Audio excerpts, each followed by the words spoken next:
Alright, gentlemen, today I wanted to talk about business and more precisely the power of branding and how it can really impact, well, your brand if you're running a personal brand.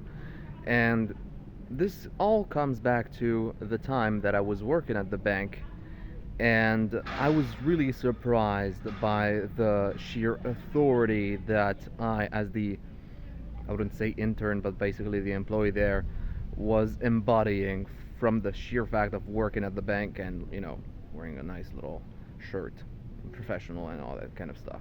But basically, because I was representing the bank, people treated me like I was working for the fucking government. And that actually shows one thing is that about the whole no like and trust factor that people buy more because of all these three criteria. Well, you can really see that when you're working in big corps, so to speak, especially at the banks for some reason.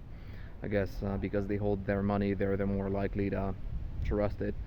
But that was my first experience in, let's call it sales really. I was just setting appointments versus working for a company that isn't really famous. And you see a big difference because when you work for a company that isn't really famous, well, first of all, people forget about your name and who you're working for and the company that's calling them.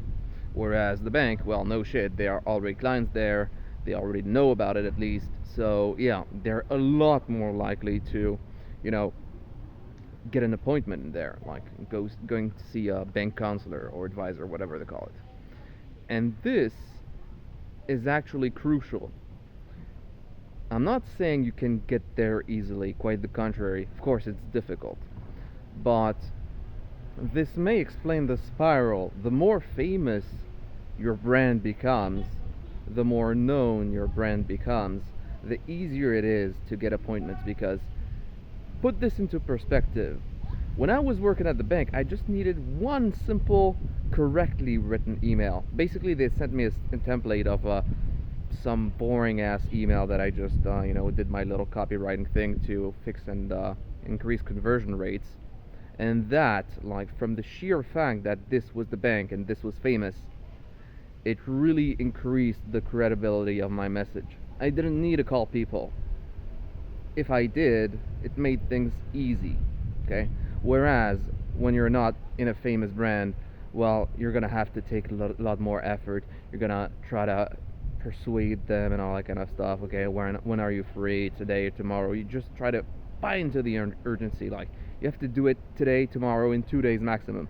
Whereas at the bank, it's like, yeah, no biggie. If they have an appointment in a week, they'll still get there. There's a lot less no-show. So the conclusion is, I guess it's not very practically useful of a message, but it's still very important to know.